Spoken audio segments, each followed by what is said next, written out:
बिस्मिल्लाहिर्रहमानिर्रहीम। अस्सलाम वालेकुम स्टूडेंट्स, वेलकम करता हूँ आपके अपने चैनल के बिगिनर्स में। जैसा कि आप लोग जानते हैं, हमने स्टार्ट किया है माइक्रोबायोलॉजी का unit number 5 concept of asepsis को। जी हाँ, हमने पहले इसका पार्ट 1 और पार्ट 2 अपलोड किया हुआ है। डिस्क्रिप्शन में आप लोगों को लिंक मिल जाएगा अगर आपने पार्ट 1 और पार्ट 2 को ना देखा हो।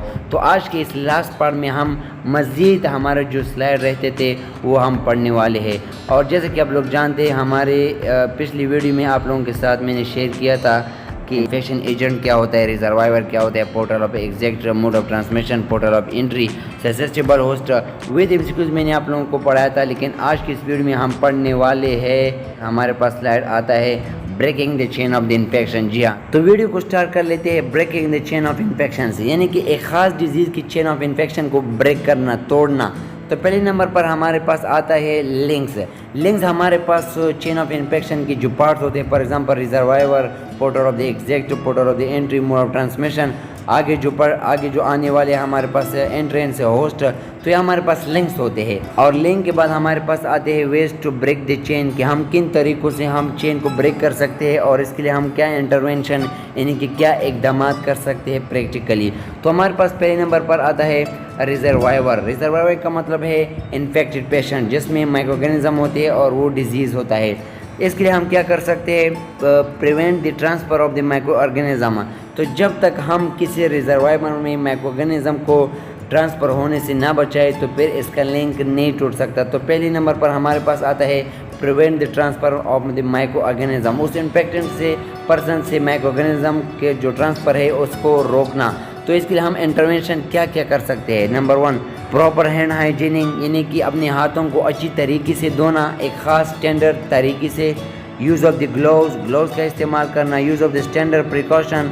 इस तरह के हर एक हॉस्पिटल में स्टैंडर्ड प्रिकॉशन होते हैं। और इसके अलावा आइसोलेशन टेक्निक, अगर कोई ख़ास माइक्रोऑर्गेनिज्म हो जो ईज़िली ट्रांसफ़र हो सकते हैं, फॉर एग्जांपल कोरोना या मंकी पॉक्स जो होते हैं या दूसरी जो स्मॉल पॉक्स होते हैं, तो वो इजीली ट्रांसफ़र हो सकते हैं पेशेंट से। तो उसको पेशेंट का आइसोलेट करना, उसको आइसोलेट होना, तो ये हमारे पास इंटरवेंशन उसके हो सकते हैं। और फिर हमारे पास आता है पोर्टल ऑफ द एग्जैक्ट, यानी कि जिसके ज़रिए माइक्रोऑर्गेनिज्म बाहर निकलता है, for example through secretion, drops या कपिंग की शक्ल में, फीसिस, ब्लड, यूरिन, स्पोटम। तो ये सारे पोर्टल ऑफ द एग्जैक्ट है। तो इसके लिए हम क्या कर सकते हैं, प्रिवेंट कंटेमिनेशन। तो इन सारी चीज़ों से बचना, सिक्रेशन से बचना, उस पेशेंट के पीसीस से, ब्लड से, यूरिन से, स्पोटम से। तो इन सारे चीज़ों से हम किस तरह बच सकते हैं, फॉर एग्जांपल इंटरवेंशन में थ्रू हैंड हाइजीनिंग, दोबारा हैंड हाइजीनिंग आया। इसके अलावा use of the standard precaution, दोबारा स्टैंडर्ड प्रिकॉशन आए। नॉट रिकैपिंग द नीडल, दोबारा नीडल का इस्तेमाल ना करना, या दोबारा जो उसका कैप है दोबारा यूज़ ना करना। हैंडलिंग द शार्प करेक्टली, इस तरह के इंस्ट्रूमेंट होते जो आपको इजीली कट कर सकते हैं आपकी स्किन को, इसलिए उन शार्प ऑब्जेक्ट से बचना। कंटेनिंग कंटेमिनेटेड मटेरियल, इस तरह जो मटेरियल कंटेमिनेटेड होते हैं, फॉर एग्जांपल यूरिन से, स्पोटम से या ब्लड से, तो उससे अपने आप को बचाना। और following the medical aseptic practice, और इस तरह एसेप्टिक प्रैक्टिस जो प्रिंसिपल होते हैं उसको फॉलो करना। तो ये हमारे पास पोर्टल ऑफ द एग्जैक्ट के इंटरवेंशंस थे कि किस तरह एक माइक्रोऑर्गेनिज्म को रोका जा सकता है एक पेशेंट से बाहर आने से। और इस तरह एक एमसीक्यूज़ अपने साथ लिख के, जब भी इस तरह का एमसीक्यूज़ आता है कि मोस्ट करेक्ट वे या most appropriate way breaking of the chain of the infection कौन सा है, तो अपने साथ लिख ले proper hand hygiening. Proper hand hygiening most correctly way है for the breaking the chain of the infection का। इसके बाद हमारे पास आता है मोड ऑफ द ट्रांसमिशन का, contamination hands, contaminated food, contaminated supplies and other object। तो मोड ऑफ ट्रांसफ़र का मतलब है कि किसी ऑर्गेनिज्म का ट्रांसफ़र होना एक जगह से दूसरी जगह में, चाहे वो फूड की शक्ल में हो, वाटर की शक्ल में हो, या दूसरे ऑब्जेक्ट की शक्ल में हो। जब हम सर्जरी करते हैं, ड्यूरिंग सर्जरी, तो उसमें ऑब्जेक्ट चेंज होते रहते हैं। अगर वो अनस्टेरिलाइज हो या कंटेमिनेटेड हो जाए तो दूसरे पेशेंट को भी इन्फेक्ट कर सकता है। तो हम किस तरह इसके वेज क्या है ब्रेक करने के, प्रिवेंट कंटेमिनेशन को प्रिवेंट करना, फॉर एग्जांपल वाटर, फूड और इसके अलावा जो ऑब्जेक्ट कंटेमिनेटेड होते हैं उससे अपने आप को बचाना।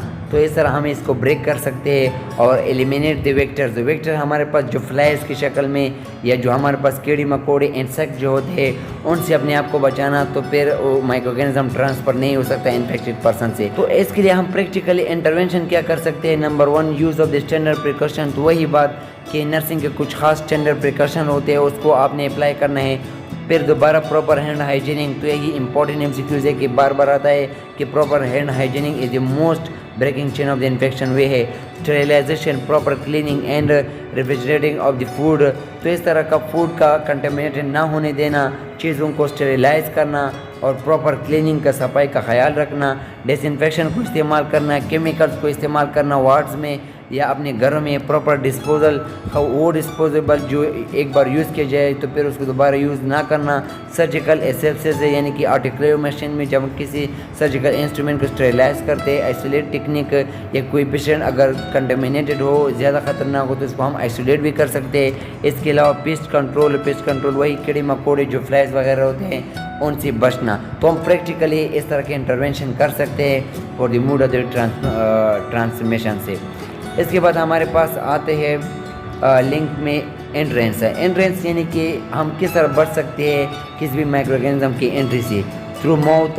इसके अलावा ब्रेकिंग द स्किन, अगर कोई स्किन में कोई रप्चर आ जाए। म्यूकस मेम्ब्रेन से, म्यूकस मेम्ब्रेन जो कि हमारे रिस्पायरेटरी जो हमारे डाइजेस्टिव सिस्टम या रिस्पायरेटरी सिस्टम में जो म्यूकस मेम्ब्रेन होते हैं तो उसमें भी इसका हैबिटेट बन सकता है, माइक्रोऑर्गेनिज्म रह सकता है।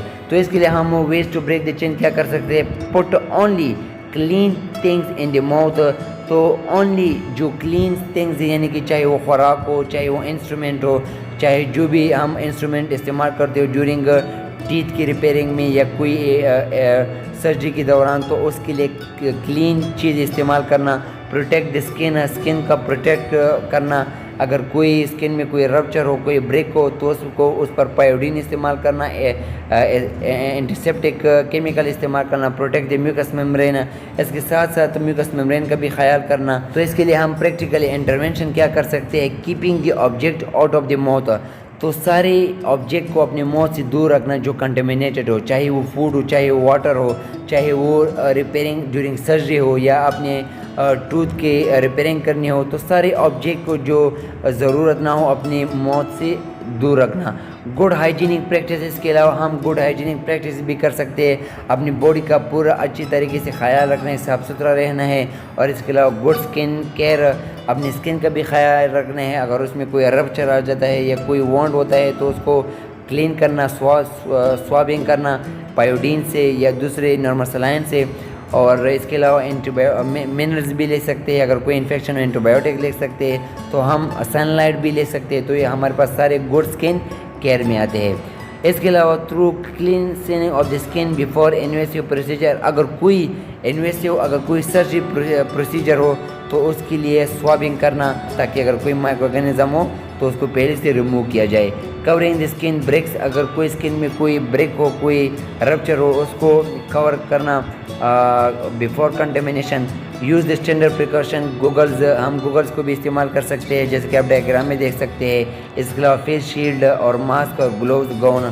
तो इन सारी चीज़ों को इस्तेमाल करते हुए हम पोर्टल ऑफ द एंट्रीज जो है, लिंक्स जो एंट्री का जो लिंक है, हम उसके चेन को ब्रेक कर सकते हैं। यानी कि हम माइक्रोऑर्गेनिज्म को अंदर आने नहीं दे सकते। तो लिंक्स में हमारे पास लास्ट आता है ससेप्टेबल होस्ट, यानी कि वो पर्सन जो जब उसमें एंट्री भी हुई तो फिर डिपेंड करते हैं उसके इम्यून सिस्टम पर, उसके बॉडी पर कि वो अपने आप में वो माइक्रोऑर्गेनिज्म रेप्लिकेशन होने देता है या नहीं। तो protect the natural body defences, हम किस तरह ब्रेक कर सकते हैं, by protecting the natural body defences. Immune system को स्ट्रॉन्ग करना, किस तरह स्ट्रॉन्ग बना सकते हैं, गुड न्यूट्रिशन से, गुड हाइजीन से और एडिक्वेट स्लीप से, अच्छा स्लीप लेना, डिक्रीज स्ट्रेस और स्ट्रेस को कम करना। और प्रैक्टिकल इंटरवेंशन हम किस तरह ले सकते हैं, assessing for the degree of the risk infection.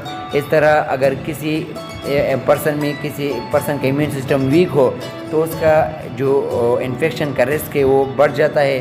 तो उसका इम्यून सिस्टम पर हमें काम करना चाहिए ताकि उसका इम्यून सिस्टम स्ट्रॉन्ग हो।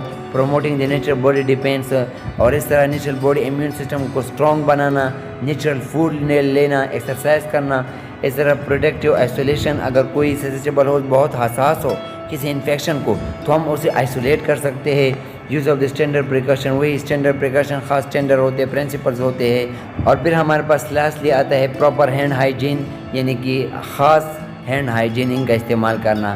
तो ये हमारे पास लास्ट ससेप्टेबल होस्ट था। तो अभी हम पढ़ने वाले हैं सोर्स ऑफ द इन्फेक्शन, यानी कि कौन कौन सी चीज़ें सोर्स ऑफ द इन्फेक्शन का ज़रिया बन सकती है। तो हमारे पास पहले नंबर पर आता है कंटेमिनेटेड हॉस्पिटल एनवायरनमेंट, फिर हम पढ़ने वाले हैं पेशेंट फ्लोरा, और फिर उसके बाद पढ़ने वाले इन्वेसिव डिवाइसेस, और लास्ट में पढ़ने वाले हैं मेडिकल पर्सनल।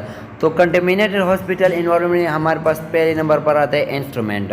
इंस्ट्रूमेंट से मुराद सिर्फ सर्जिकल इंस्ट्रूमेंट नहीं होती, फॉर एग्जांपल जो सीजर्स, ब्लेड्स या फॉरसेप्स या दूसरी जो हम सर्जरी के दौरान इस्तेमाल करते हैं, बल्कि इंस्ट्रूमेंट से मुराद हॉस्पिटल में जो भी हमारे आमने सामने आसपास होते हैं, फॉर एग्जांपल बेडशीट, बेसन वगैरह या व्हील चेयर या जो भी वो होते हैं हॉस्पिटल में, तो वो इंस्ट्रूमेंट होते हैं। तो उसके ज़रिए अगर वो कंटेमिनेटेड हो तो एक पेशेंट से दूसरे पेशेंट में normally source of the infection का ज़रिया बन सकते हैं। इसके अलावा फ्लूइड्स और फूड, अगर हॉस्पिटल में अपना फ्लूइड्स और फूड कंटेमिनेटेड होता है तब भी वो ज़रिया बन सकते हैं। अगर पेशेंट अपने साथ फ्लूइड और फूड लाता है, अगर वो कंटेमिनेटेड हो तब भी वो सोर्स ऑफ द इन्फेक्शन का ज़रिया बन सकता है। इसके अलावा अगर कोई एयर में कोई कंटेमिनेटेड माइक्रो ऑर्गेनिज्म हो फ्लो कर सकते हो, तो वो फूड को और फ्लूइड्स को या एयर को कंटेमिनेटेड बना सकती है और पेशेंट को ईजिली इन्फेक्ट कर सकती है।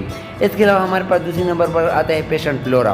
पेशेंट फ्लोरा, नॉर्मल फ्लोरा के बारे में आप लोगों ने सुना होगा, मैंने आप लोगों को पहले भी पढ़ाया है कि फ्लोरा जो होता है वो इस तरह के माइक्रो ऑर्गेनिज्म होते हैं जो हमारे बॉडी के लिए ज़रूरत उसकी होती है, उस बैक्टीरियाज की, वो हमारी बॉडी में उसका बेनिफिट्स होते हैं। लेकिन अगर इसकी डिसलोकेशन होती है तो फिर उसके हमारे बॉडी के लिए हार्मफुल, यानी कि डिसएडवांटेज का ज़रिया बन सकती है। फॉर एग्जांपल हमारे स्किन पर भी नॉर्मल फ्लोरा होते हैं, इसके अलावा गैस्ट्रोइंटेस्टाइनल ट्रैक्ट पर भी और जीनो यूरिनरी ट्रैक्ट पर भी और रिस्पायरेटरी सिस्टम में भी।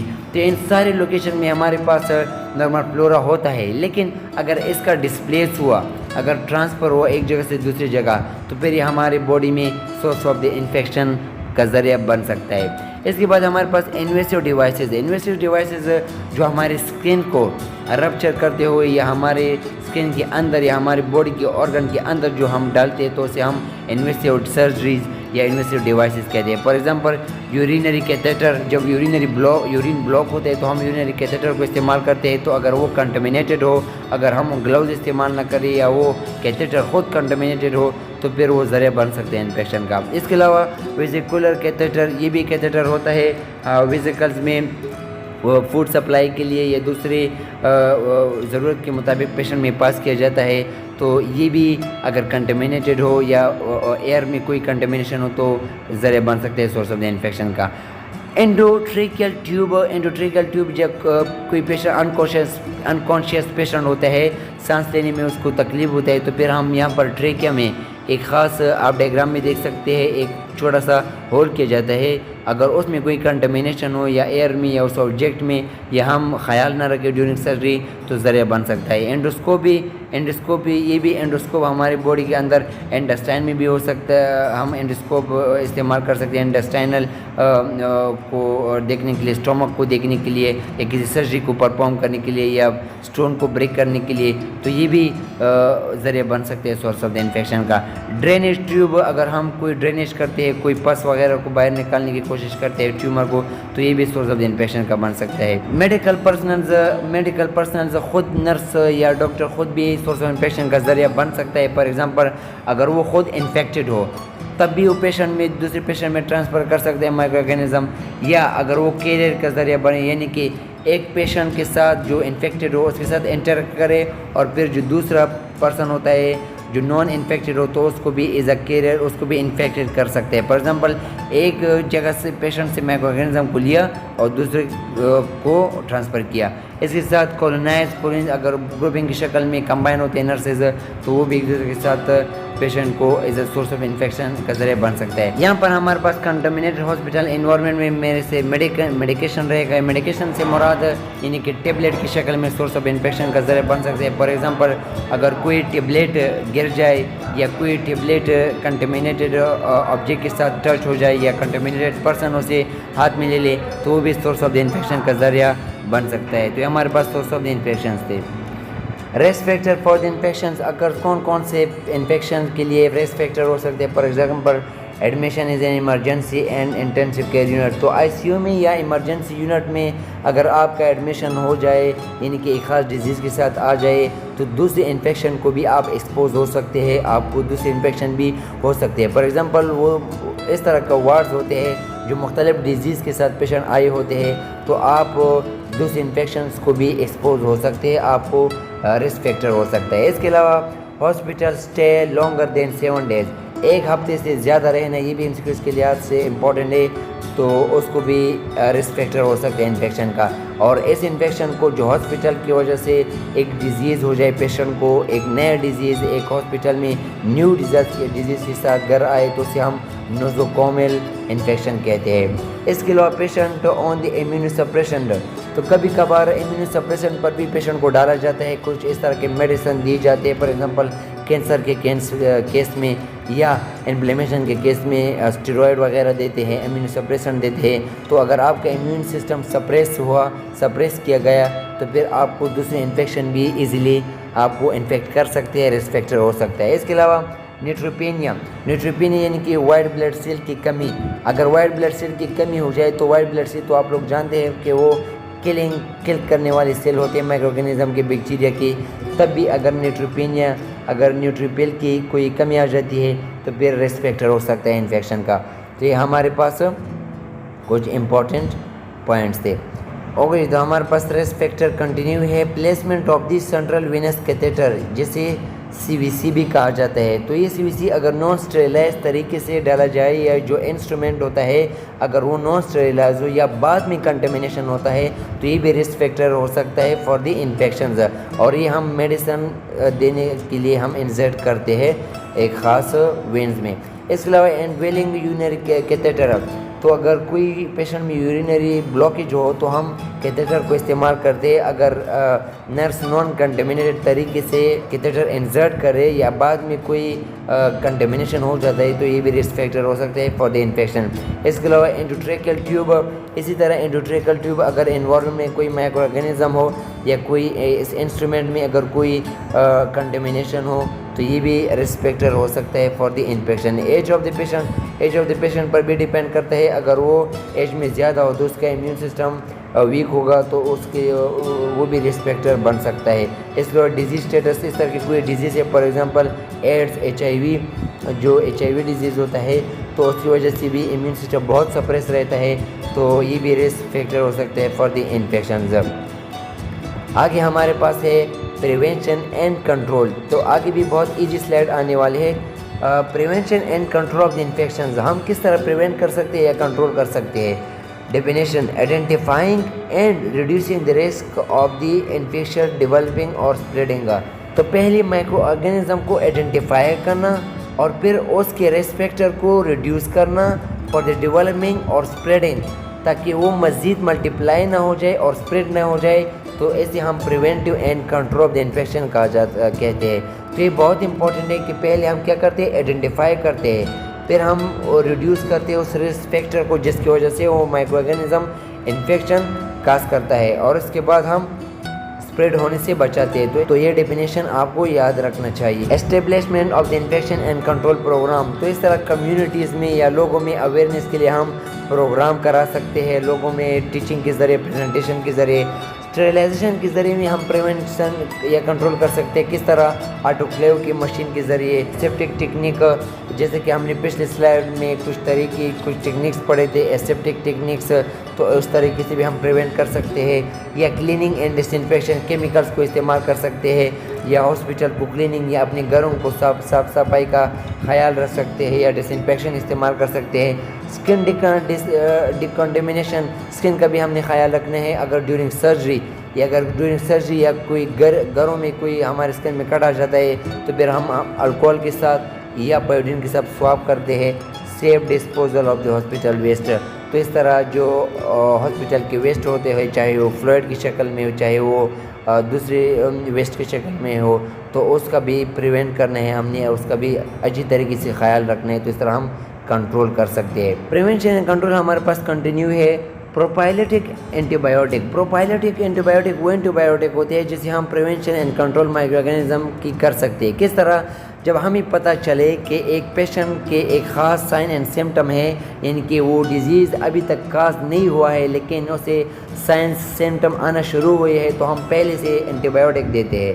तो उन एंटीबायोटिक को हम प्रोपाइलेटिक एंटीबायोटिक कहते हैं। फिर हमारे पास आता है आइसोलेशन के ज़रिए भी हम प्रिवेंशन एंड कंट्रोल कर सकते हैं, माइक्रो ऑर्गेनिज्म के रोकथाम कर सकते हैं।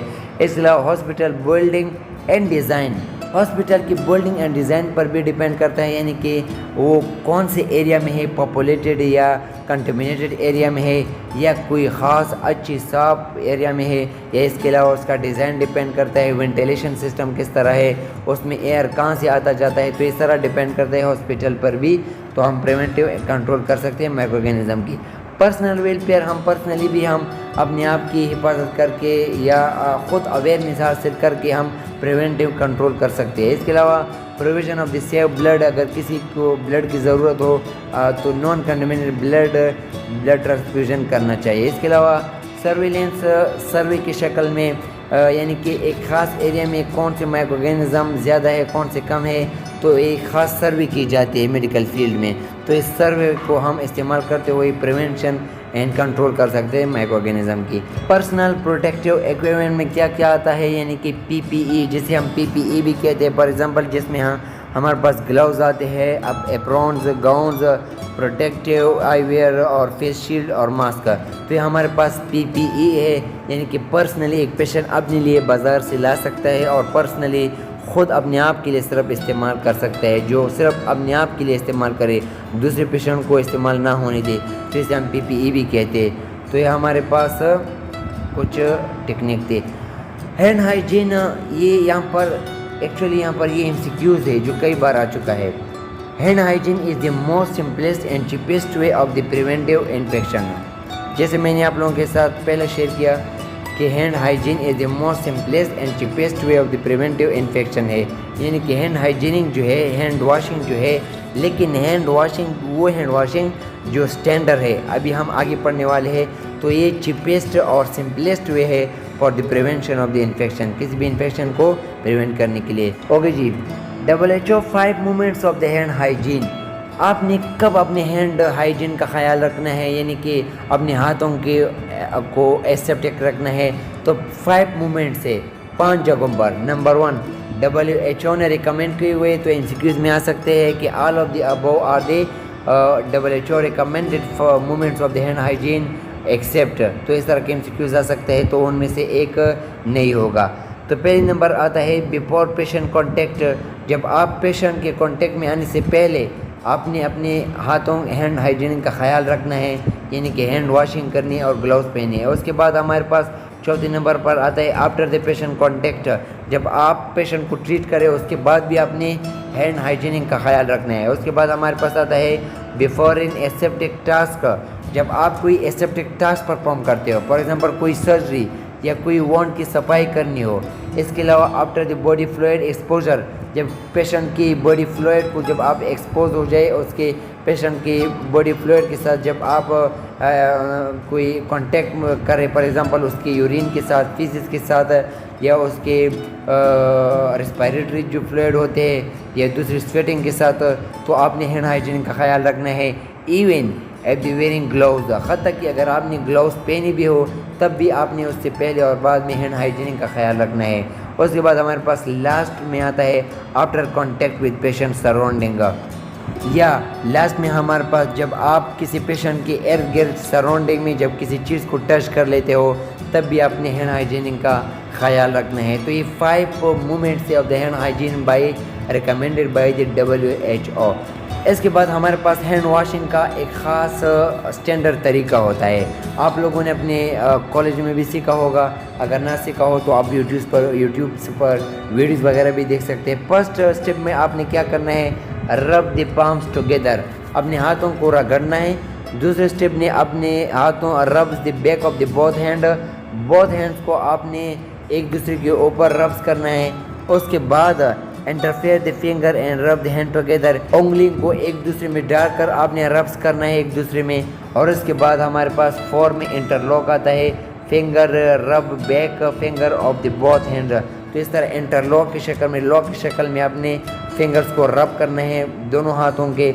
और इसके बाद रब the thumbs in rotating the manner follow by the area between the index finger and the thumbs of the both hands. तो आप डायग्राम में देख सकते हैं कि इसको रगड़ना है दोनों थम्स को। तो ये 5 स्टेप। और 6 स्टेप में आता है रब द फिंगर और the palm of the both hand.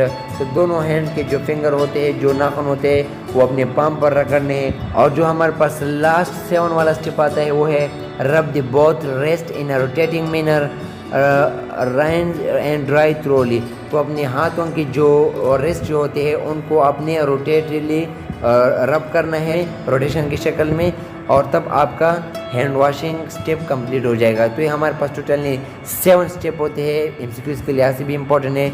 और ये हमारे पास लास्ट स्लाइड था। तो उम्मीद करता हूँ कि आप लोगों को वीडियो पसंद आई होगी। अगर वीडियो पसंद आई तो प्लीज़ लाइक करना और अपने फ्रेंड्स के साथ, अपने ग्रुप्स में, अपने क्लासमेट के साथ शेयर करते रहना। अपना बहुत ख्याल रखिएगा। मेरे चैनल का भी। अल्लाह हाफिज़।